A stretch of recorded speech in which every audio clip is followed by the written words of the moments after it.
Hey everyone, welcome to Nerdarchy for Nerds by Nerds. I'm Nerdarchist Ted, and today I'm joined by... Nerdarchyst Dave. And it's that time again for another product review. We've got Deep Magic Shadow.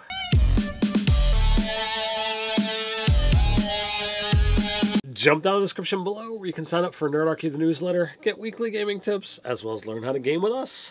And while you're down there, you can also find a link to Drive-Thru RPG where you can pick up your copy of Deep Magic Shadow Magic. And guess what? That's what we're going to be talking about too. Alright, so as always, we get to go into, who made it, who's responsible. So what do we got there? Oh, let's see. I was on the wrong page. Sorry, guys. But our credits are design, Michael Ohl. We've got development and editing, Dan Dillon and Steve Winter. Art director and graphic design is Mark Rattle. We got cover art by Felipe Escobar.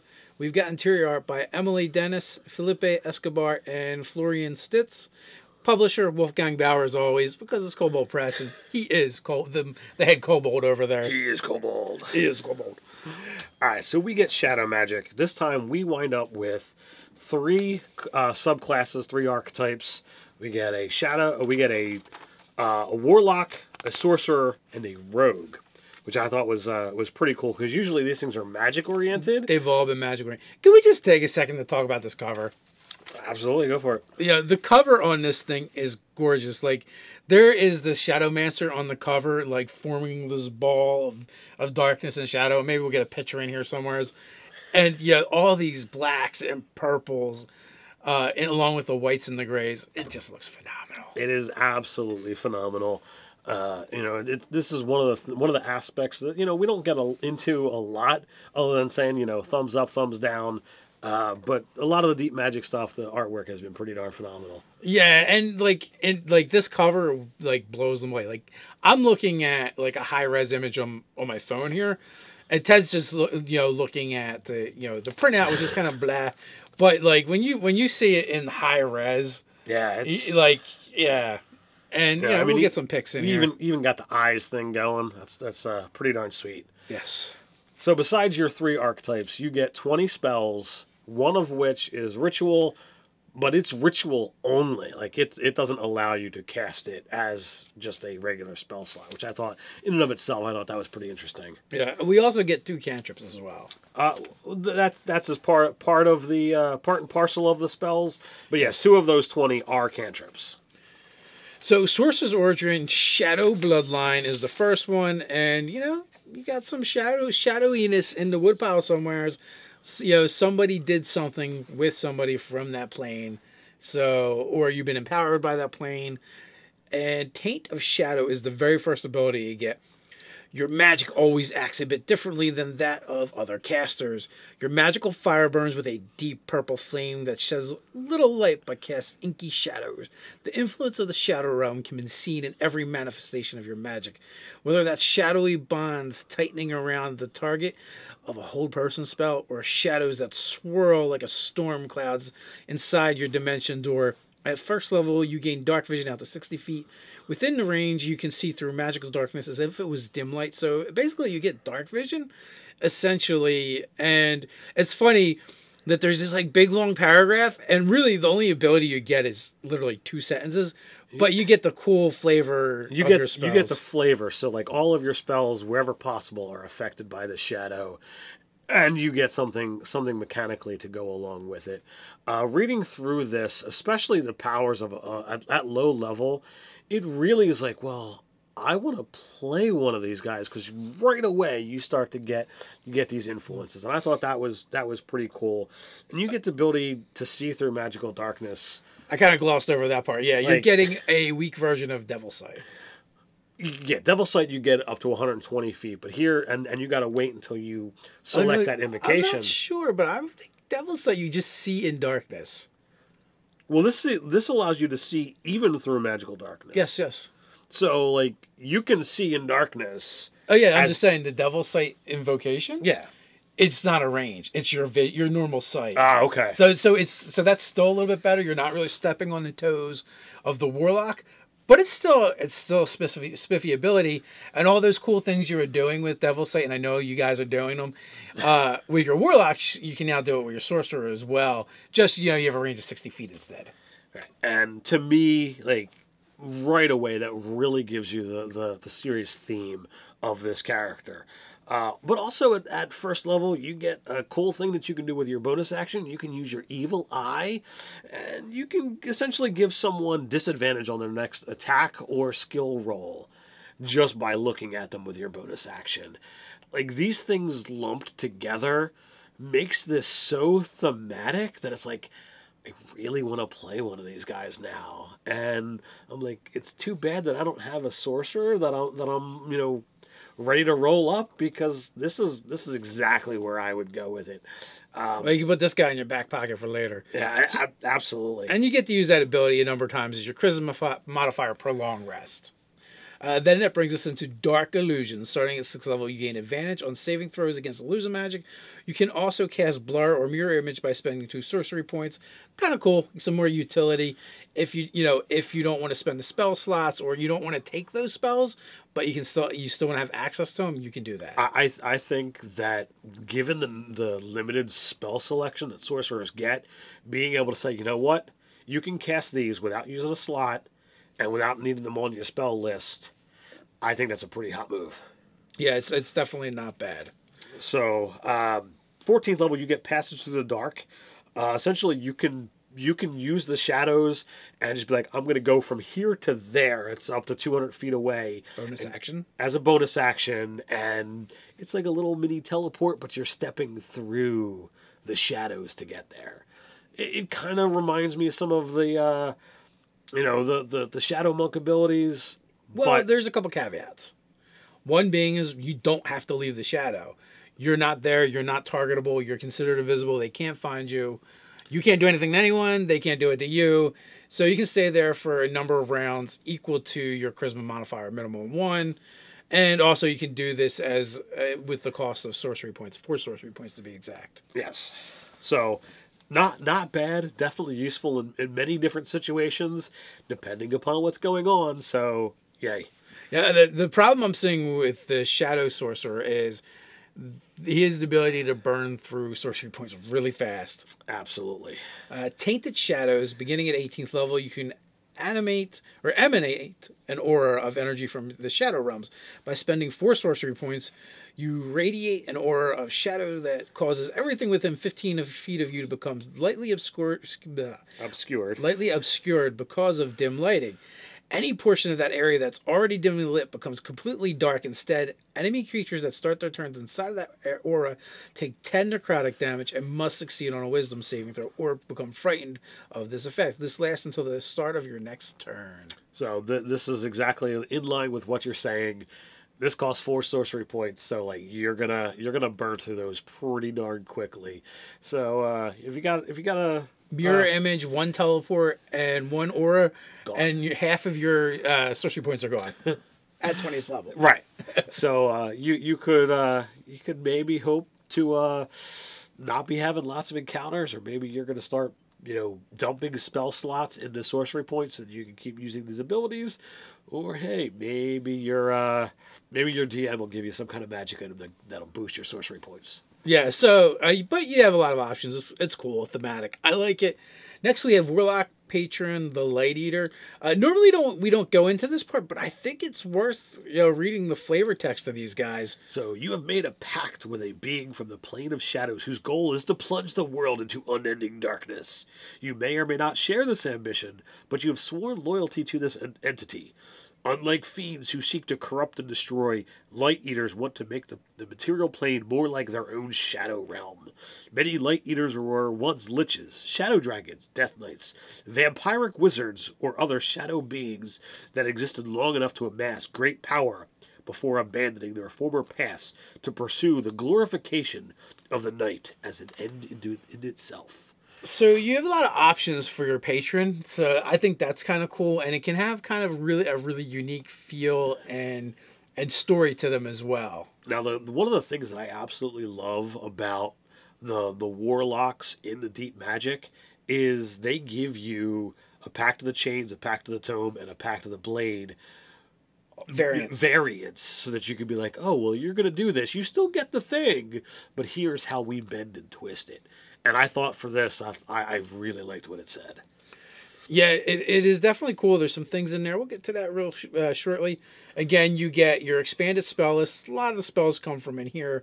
There's a few from the PHB. It's fine. And then you goes into our first level ability, Darkness Calls. Starting at first level, the Shadow gives you the power to draw upon a small part of the Shadow realm into the material plane. As an action, you can force all creatures within 10 feet of you to make a Wisdom saving throw.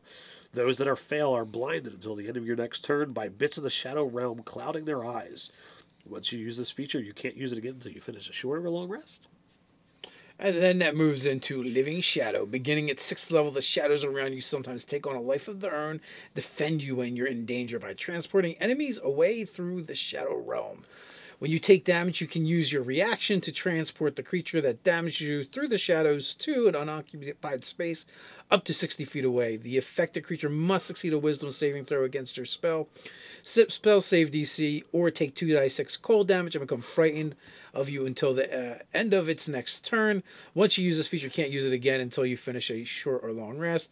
Again, we get more shadowy goodness. We get another really awesome picture of either a warlock or a sorcerer, or maybe this is even the rogue, but it's a great piece of art. Absolutely. So that teleporting shadows against your enemies, really great for a PC, but not a bad power to throw onto a monster or an NPC that you're going to use against your PCs. Well, yeah, a lot of the stuff is like that too. It's like, maybe I just want this little piece. So at 10th level, you get Unshakable. This is a good one. Your patron fortifies your mind against fear, letting you shake off even the worst of its effects. You gain immunity to fear-based effects and to the frightened condition. That in of itself, fantastic. Anytime an enemy uses an effect that would cause fear in you, you can use your reaction to redirect it back at the creature. Unless the creature makes a successful Wisdom saving throw, it becomes frightened of you for 1 minute. A frightened creature repeats the saving throw every time it takes damage, ending the effect on itself with a success. Amazing that it, not only do you gain immunity, but you get to turn it around back on them. Oh, hello, Mr. Dragon, attempting to use your fear. I'm not afraid, by the way. Make a Wisdom save. Yeah, you are. You are. Yeah, I didn't like the immunity. I didn't think was amazing. I thought it was decent. But then when you tack on that other ability, I'm like, yeah, this is really cool. This is thematic. This is great. Now we get to Call from the Shadow. So this is pretty cool, and I love what they've done with this as a whole, because you get to take the shadows and summon a shadow horror.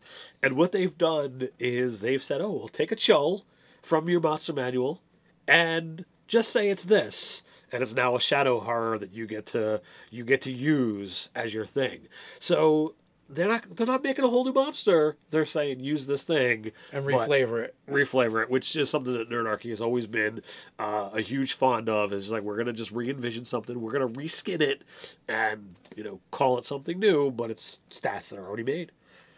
Speaking of reflavoring, that brings us to Dark One Pact Boons. So that's exactly what we had said before. So if you go Pact of the Chain, your familiar is a shadowy being that can take the hide action whenever it's in dim light or darkness. Always a great thing. The same penalties applies to you while you're using its senses. It has disadvantage on attack rolls and wisdom perception checks while in bright light. And if you're looking through its form, you suffer the same penalties. Your Pact of the Blade, it's a blade made of unearthly shadow, and you can choose to have it do whatever its normal damage is or necrotic. Always a blast, because there's not a huge amount of things that resist necrotic, whereas they can resist, the regular weapon damage. Except for maybe undead. And demons. And devils. Majority of the things you're going to fight a lot of times.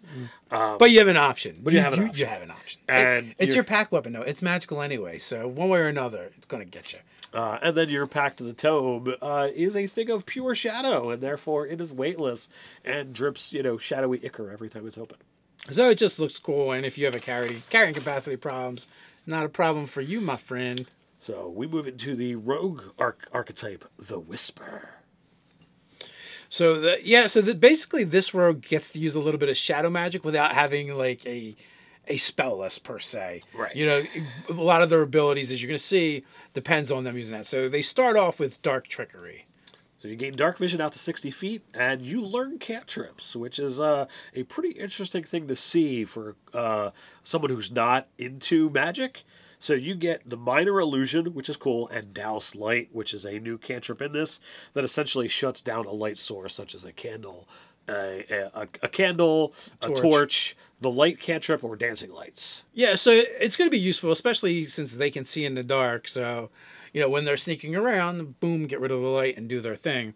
Fade Away is the next thing they get at third level. When you so it's the second ability they get it at third level too. When you choose this archetype at third level, you become able to hide, use the hide action while you're in dim light or darkness, even if you're being observed. You have advantage on dexterity stealth checks to become hidden. After using this feature, you must complete a short rest. So, yeah, once every short rest, you get to use it. Also, when you gain levels, you actually get additional use at 7th and 15th. So, all told, you get more uses between rests. You know, not bad. Well, the cool thing about that, too, it goes right with that cantrip Douse Light, right? So you're like, boom, you turn out the lights. Even though they're looking at you, you then get to make a stealth check. Right. So I think that totally is awesome. The way you can, work all of that together. 9th level, you get Shadow Road. And this is similar to the other features. You step from one area of dim light or darkness directly into another that is no more than 60 feet away. Doing so uses an action. You must be able to see the destination or be familiar with its location. If you weren't already hidden, you can make a stealth check as part of it. After using the ability, you can't use it again until you finish a shorter long rest. So that's kind of cool. You get a shadow teleport, which you're hitting when you come out the other side, possibly. So depending upon how well you roll, but given the fact that you've got advantage on it and you're in darkness, I think it's going to be pretty sure. And not only that, too, like think about a rogue who like cases the joint, like goes to a place they can go during the day and check out and have a legitimate reason to be there, and no one's going to question it. And then they go back at night and boom, teleport in. Yeah, that's. And if that wasn't good enough, at 13th level they become Shadow. You learn to harness Shadow Realm energy to vanish. While you're in dim light or darkness, you can use an action to become invisible. See, reoccurring theme here, folks. You remain invisible for 1 hour until you attack or cast a spell. If you enter an area with bright light, you must succeed a successful DC 15 dexterity stealth check to remain invisible. After using this ability, you can't use it again until you finish a short or long rest. So again, they're also getting their abilities back on short rests, which is kind of cool. Now, given the fact that Rogue eventually gets reliable talent, and, it's not all that unheard of for rogues to have stealth being their expertise. Their expertise. Yeah. DC 15 stealth checks, probably not a challenge here. Yeah, it's going to go away. You got a good point there, Ted. And they've got advantage. So... Yeah. I'm thinking that's not going to be a problem to remain invisible. 17th level, you get Misdirection. You learn the Displacer Beast trick of making itself appear in a slightly different location. So that whole, I've got a cloak of displacement. Yeah, you got that. pretty much. Yeah, so it's an interesting take. It's magic infused in the class without actually really being a spellcaster. I like it. It's a great take on a rogue archetype. So, like, this one, class feature-wise, I am really digging what's here. The Shadow and the Rogue, in my opinion, are top-notch, and I would want to play in a heartbeat. So, now, one of the things I will say about the spell list for Shadow Magic, right? A lot of it is summoning, right? You get a lot of summons from this, which is kind of cool. And unlike some of the other deep magics we looked at, like these are all friendly to you, and they're not looking to murder you at the first opportunity. We won't go through a bunch of them. I'm going to call out one of the ones that I thought was really cool. All right. And that is Become Nightwing. It's a 6th level enchantment spell, action to cast, range self, and so it's concentration up to a minute. While by channeling the essence of Shadow Realm into yourself, the spell imbues you with wings of shadow. For the duration of the spell, you gain a fly speed of 60 feet and a new attack action, Nightwing Breath. Nightwing Breath recharges on a 4 or 6, so we're seeing a monster mechanic for you. Nightwing Breath recharges on a 4 or 6. That's a monster mechanic we're seeing for a player character. You exhale a shadow substance in a 30-foot cone. Each creature in that area takes 5d6 necrotic damage, half as much as if you make a dex save. I think it's thematic. I like it. I mean, it is a 6th-level spell, and it might be a little bit underpowered for the level, but I still like the spell. I like it a lot. I was a little upset when it's like, oh, become Nightwing. You gain a new attack feature, and it had nothing to do with a bow staff. Or Eskimo sticks. Or Screamer Sticks, yeah. I was a little disappointed there, but you know, puns notwithstanding. I thought this was kind of cool. I mean, you get, you know, the Call Shadow Mastiff and Conjure Shadow Titan, which were, you know, very cool spells. As you said, they're things that you conjure beings that are going to work for you, and it, you know, all of them, just like the other things, are, hey, we're going to reflavor monsters and just allow you to have fun with it, with just this reskinning. I thought was pretty awesome. The summon the Titan is basically you summon a stone giant made of shadow. It's not really a stone giant. Stone golem, I think. No, it's a stone giant, because instead of throwing rocks, you throw shadow stuff that does the same damage, which is really cool. Okay. A stone golem would be really strong too. That is true. Cloak and Shadow is another really cool spell. It's a 1st-level abjuration, casted as a reaction. You siphon energy from the Shadow Realm to protect yourself from an immediate threat. As a reaction, you pull shadow around yourself to distort reality. The attack against you is made with disadvantage, and you have resistance to radiant damage until the start of your next turn. So it's kind of like a variation on the shield spell, but instead of adding to your armor class, it gives them disadvantage on the attack.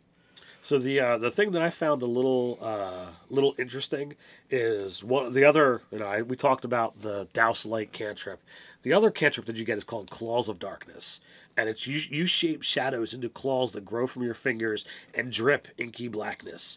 You can make a melee spell attack with these claws that deal a die 10 cold damage, and they have a reach of 10 feet. I'm like, oh, this is really cool for casters. But like, I'm used to them seeing like, okay, it scales. This one doesn't. So when I'm used to like, okay, my high levels, I can do my firebolt that does like 40-10 fire damage at a range.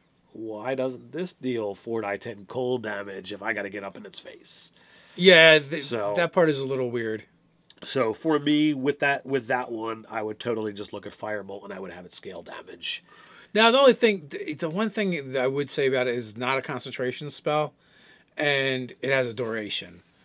So you have it on, and you can keep using. Oh no, I'm wrong. It is a concentration spell. It's a concentration spell up to a minute. Yeah. As a cantrip, like, to me, that doesn't make a whole lot of sense. Yeah, like, I mean, the only thing you're getting out of it is reach 10 feet, but there's better spells. There's a cantrip. I can just cast it again. I can choose not to concentrate on it. You know, if I want, like, it's not using up a spell slot. It's a cantrip. It's a cantrip. It should scale. There should be no concentration. I just cast it and I attack. Like, the only use that would be is, okay, well, somebody moves through my threatened area, and because I've got this thing, like, you can attack with them. Yeah, like. Yeah, I gotta agree with you. That one is kind of lame. So, but yeah. Negative Image is really cool. I mean, there's a lot of them are fantastic. I mean, there's a lot of really great spells here. Nothing that's, devastating like some of the other ones in the earlier that were causing exhaustion, but a lot of fun, a lot of thematic spells. Yeah, smells, shadow. Smells like shadow in here. Negative Image is another one that is actually, I want to call this one out because we were talking about Critical Role earlier, and it was an ability that you really liked in the last episode. Uh-huh. You create a shadow tunnel between your location and another creature you can see within range. You and the other creature instantly swap positions. If the target creature is unwilling to exchange places with you, it can resist the effect by making a charisma saving throw. If the spell succeeds, they make their save. Nothing happens. But it's a great spell. One, tactically, if you want to switch positions with your allies or with an enemy. So that being said, it's a pretty cool spell that's going to have versatility. Absolutely. So a lot of great stuff in here. As I said, the archetypes fantastic. I would be willing to play these in a heartbeat. Fun and thematic spells that are ready to use. Just that one tweak I'd want to make. Yeah, the only thing in here that in this one that I saw is like I just don't like is you're absolutely right, and has Claws of Darkness. But guys, what do you think? Are you already using Shadow Magic in your game? You're gonna check it out. Let us know. We got a place for it down in the comments below. While you're at it, don't forget to like, share, and subscribe. While you're down there, don't forget head to the description and get your own copy of Deep Magic Shadow. So until next time, stay nerdy.